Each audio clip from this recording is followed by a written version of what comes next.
So welcome to hashtag you, నేను మీ వెంకట్. తెలంగాణ వ్యాప్తంగా చర్చ జరుగుతుంది. అది ఏంటంటే కంచె గచ్చిబౌలి హెచ్సికి సంబంధించి 400 ఎకరాలకు భూమికి సంబంధించి. సో ఈ సంబంధించి ఏదైతే ప్రభుత్వం 400 ఎకరాలకు సంబంధించి చూసుకుంటే అది ప్రభుత్వం భూమి అని చెప్పేసి నడుస్తున్న చర్చ.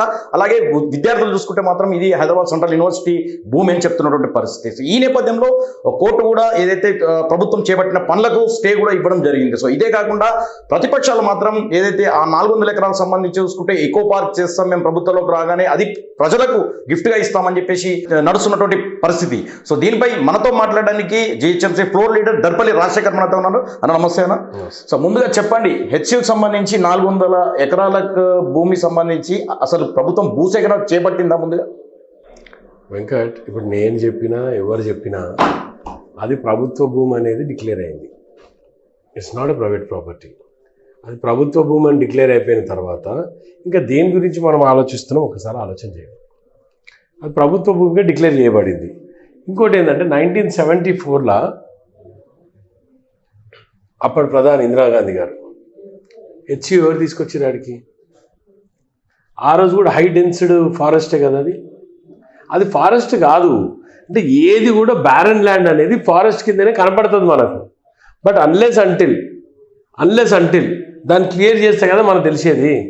అప్పుడు హెచ్సి కట్టేటప్పుడు 1974లో అక్కడ కూడా గుట్టలు చెట్లు అన్నీ ఉండొచ్చు కదా, మరి కట్టినాం కదా మనము. ఇప్పుడు కూలకూడదమ్మా. ఇదే అంశం 1974-75 ఆ మధ్య కాలంలో 400 ఎకరాలే కాదు 2800 ఎకరాలు హెచ్సికి అలాట్ చేయడం జరిగింది. సో అక్కడ నుంచి రాజశేఖర్కి ఏది అలాట్మెంట్ జరగలేదు. అంటే ఇచ్చింది ప్రభుత్వం, అక్కడ భూములు కాంగ్రెస్ ప్రభుత్వమే ఇచ్చింది, కాపాడింది కాంగ్రెసే. కానీ ఇప్పుడు తీసుకోవడం కూడా కాంగ్రెస్ తీసుకుంటాం, దాని ఎక్స్చేంజ్ లో తీసుకుంటున్నాం. మేము ఆల్రెడీ గోపన్పల్లిలో భూమి ఇచ్చేసినాం కదా. ఇచ్చిన తర్వాత ఇబ్బంది ఏముంది? గోపన్పల్లిలో ఆల్రెడీ భూమి ఇచ్చినాం కాబట్టి 396 ఎకరాలు భూమి ఎక్స్చేంజ్ లో తీసుకున్నప్పుడు ఇబ్బంది ఏముందని అడుగుతున్నాను నేను. 2300 ఎకరాలకి వెళ్ళి హెచ్సికు పోను, మిగతా భూమిలో 400 ఎకరాలే ఇప్పుడు డెవలప్మెంట్ కోసం తీసుకుంటున్నాం.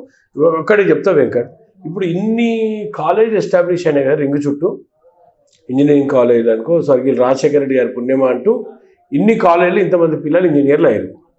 ఒక మాట నువ్వు ఆలోచన చెయ్యి, నిజంగా కూడా ఆ ఇంజనీరింగ్ పిల్లలు ఎక్కడ జాబులు చేయాలి? హైటెక్ సిటీ దగ్గరనో, గచ్చిబౌలి దగ్గరనో, దాని దగ్గరనో ఎక్కడ భూమి ఉంటే అక్కడ మనం సాఫ్ట్వేర్ కంపెనీస్కి ఈ భూమిని కట్టబెడతాం, చేసి అక్కడ డెవలప్ చేసి ఆ పిల్లలకు ఉద్యోగాలు ఇస్తాం. మరి చదువుకున్న పిల్లలకు ఉద్యోగాలు ఏమంటారు? అంటే ఇప్పుడు ప్రస్తుతం 14,000 ఎకరాల భూమి ప్రభుత్వం దగ్గర ఉంది. ఆల్రెడీ 25,000 ఎకరాల భూసేకరణ పనులు ఉంది. సో మొత్తానికి 35,000 ఎకరాలను చేపడుతున్నటువంటి పరిస్థితి. కానీ ప్రతిపక్షాలు ఏంటంటే దాని మీద ఎందుకు ఫోకస్ చేయాలి? 400 ఎకరాలు అంటే అది ఒక్కదాని మీద ప్రతిపక్షాలు ఎందుకు ఫోకస్ చేస్తున్నాయి? మిగతా అంతా కూడా బ్యారన్ ల్యాండ్స్ కదా, అవి కూడా అన్ని కూడా క్లియర్ చేయాల్సిన అవసరం ఉంది కదా. ఒకటే శంక. ఇప్పుడు వెంకట్, అక్కడ జరుగుతున్నది ఏంటనేది ఒకసారి ఆలోచన చేయాలి. ఏం ప్రాబ్లం అవుతుందని అంత ఇబ్బంది పడుతున్నారు? నేను 2017 నుంచి 2022 వరకు 5 ఇయర్స్లో 250 నుంచి 300 జింకలు చచ్చిపోయినాయి. ఆ రోజు ఎవరు చంపిన జింకల్ని? ఆ రోజు అవే కుక్కలు, అక్కడ చుట్టుపక్కల ఉన్న కుక్కలు అన్నీ కూడా ఆ జింకలు చంపినట్టు టైమ్స్ ఆఫ్ ఇండియాలో పెద్ద ఆర్టికల్ వచ్చింది. మీరు కుక్కలు చంపిందని మీరు అంటున్నారు, కానీ ప్రతిపక్షాలు అక్కడ విద్యార్థులు మాత్రం ఏదైతే మీరు 100 బుల్డోజర్లు పెట్టుతున్నారో సో అక్కడ పర్యావరణకు దెబ్బతీసేలాగా ఉంది, పక్షులని చనిపోతున్నటువంటి పరిస్థితి అని కూడా చెప్తున్నాను. నేను ఏమంటున్నా, ఆడ సింహాలు వచ్చినాయి అంటారు, ఏనుగులు వచ్చినాయి అంటారు, జింకలు వచ్చినాయి అంటారు, ఏదో దున్నం చూపించిన ఇంటికాడ పోయి నీళ్ళు తాగుతుందని వీడియో వైరల్ అవుతుంది. అది ఎక్కడ మన దగ్గర ఆ జాతి దున్నం మన దగ్గర లేదు, ఆ జాతి దుంపి మన దగ్గర లేదు అసలు. ఆ మనుషులు కూడా మనోళ్ళు కాదు, ఛత్తీస్గఢ్ వాళ్ళు అంటే వాళ్ళంతా. ఇవన్నీ ఎన్ని ఫేక్ వీడియోస్ రన్ చేస్తున్నారో చూడండి. అసలు ఒకటే దగ్గర నెమలి ఉంటుంది, ఒకటే దగ్గర గద్ద ఉంటుంది, ఒకటే దగ్గర జింకలు ఉంటుంది. ఎట్లా పాసిబుల్ వెంకట్? అది ఎన్ని ఫేక్ వీడియోస్ సపోర్ట్ చేస్తున్నారు చెప్పండి ఒకసారి. అంటే నేనేమంటున్నా, end of the day development కావాలన్నా అవుతారనేది నా ఉద్దేశం. ఈరోజు ఆ 400 ఎకరాలే కాదు, చుట్టుపక్కల ఎక్కడ మనకు భూమి దొరికినా డెవలప్ చేయాల్సిన అవసరం ఉన్నది. ఆ 400 ఎకరాలే కాదు, జస్ట్ కోర్టు స్టే ఇచ్చింది కాబట్టి కోర్టు ఏమడిగింది? స్టేలా మీరు ఏం చేస్తున్నారు చూపియండి అని చూపిస్తాం. 2 రోజులు అన్ని ఏం పెద్ద టైం ఏం తీసుకోవడానికి, 2-3 రోజులు స్టే వేకెట్ అవుతుంది. మాకున్న నమ్మకం ప్రకారం స్టే కోర్టు ఏమడిగింది, అక్కడ ఏమేమి జరుగుతుందో, ఏమేమి ఇబ్బందులు ఎదురవుతుందో చూపియండి అంటుంది. అంటే అవన్నీ చూపిస్తాం మేము. ఇప్పుడు ప్రభుత్వం ఏదైతే మీరు 400 ఎకరాల్లో డెవలప్మెంట్ కార్యక్రమంలో మీరు చేపట్టారో, సో దానికి సంబంధించి అక్కడ చెట్లు కానీ ఇవన్నీ ఏదైతే నడుస్తున్న పనులు చూసుకుంటే, మరి ఇదే ప్రతిపక్ష పాత్ర పోషించినటువంటి బీఆర్ఎస్ 10 ఏళ్లలో కొంగర మీటింగ్ కానీ అలాగే వరంగల్ మీటింగ్ కానీ చూస్తే కొన్ని లక్షల చెట్లు ఇదైనాయి కదా. దాంట్లో నేను అంత వాళ్ళు మాట్లాడేది ఫూలిష్ గా నేను మాట్లాడలేను, కానీ ఒకటైతే చెప్తాను. నేను ఆల్రెడీ అక్కడ ఉన్న జింకలు కానీ అక్కడ ఉన్న నెమలులు కానీ ఇవన్నీ రీలొకేట్ అయిపోయినాయి. ఇప్పటివరకు ఏం ఆపలే. ఆల్రెడీ గవర్నమెంట్ ముందే అవన్నిటిని రీలొకేట్ చేసింది. మిగతాదంతా ఉంది కదా ఇంకా భూమి. ఇది ఒకటే ఉంది 400 ఎకరాలు. దాన్ని ఆనుకొని ఇంకా ఉందిగా 1800 ఎకరాలు ఉంది కదా. సరే 1900 ఎకరాలు అక్కడికి రీలొకేట్ అయిపోయినాయి. అవి వీళ్ళు చెప్తున్నట్టు జింకలు అన్నిటి వచ్చేసినాయి, అటు వచ్చేసినాయి.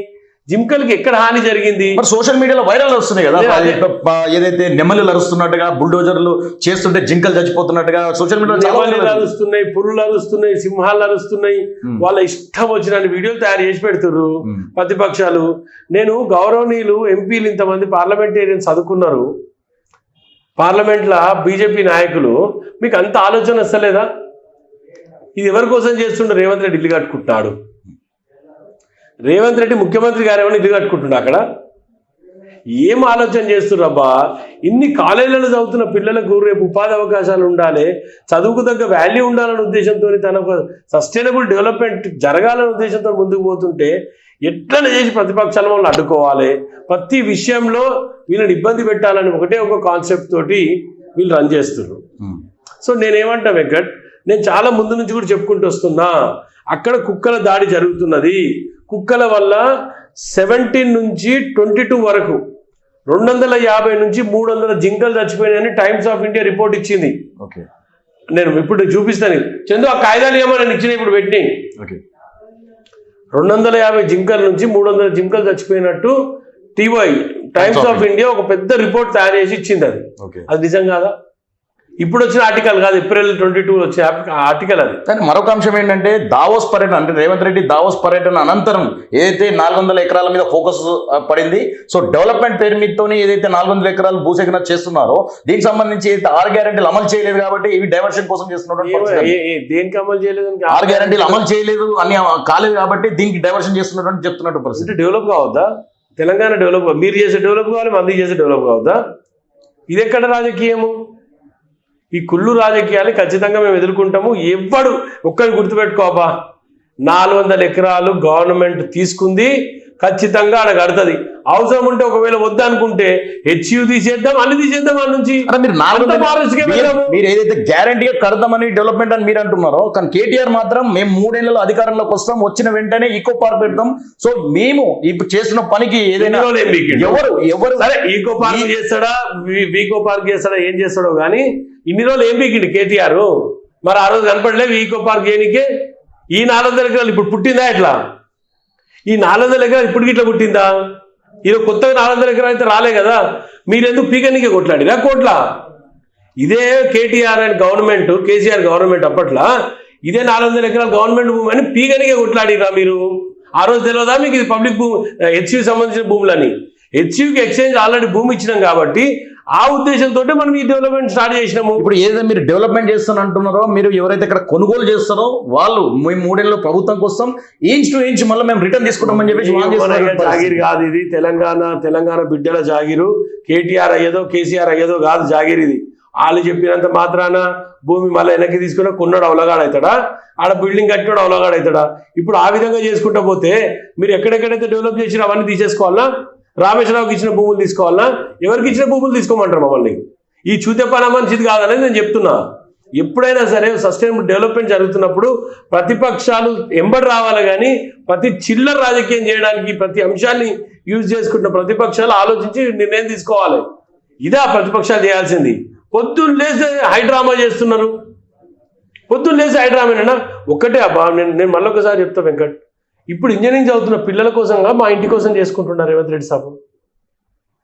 ముఖ్యమంత్రి గారు ఎవరి కోసం కడతాడు ఇవన్నీ?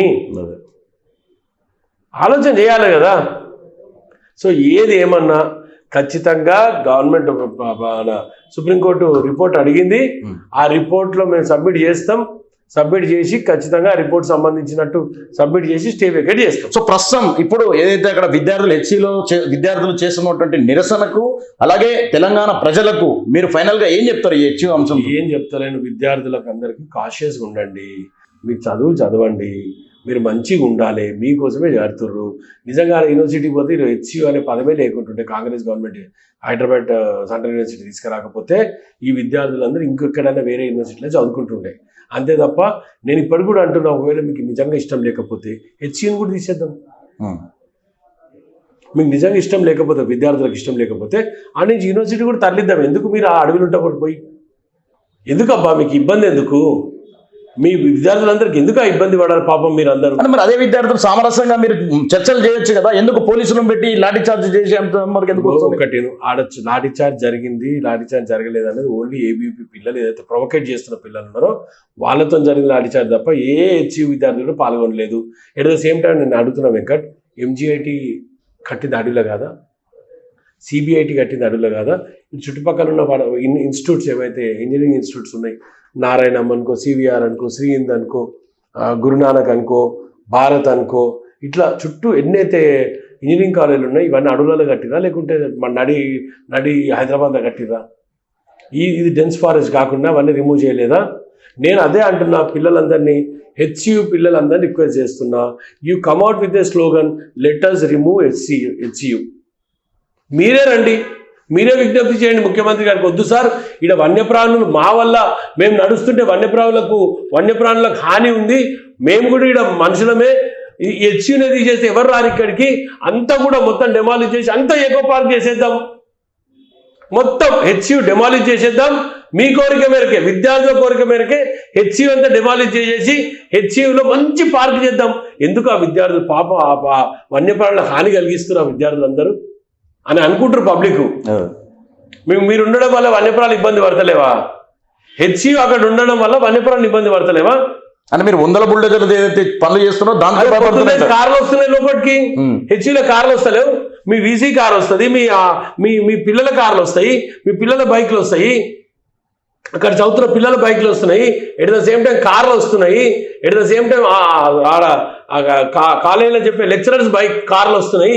ఇవన్నీ కావా? మీరు ఆడ కడుతున్నప్పుడు లారీలు రావా? మీ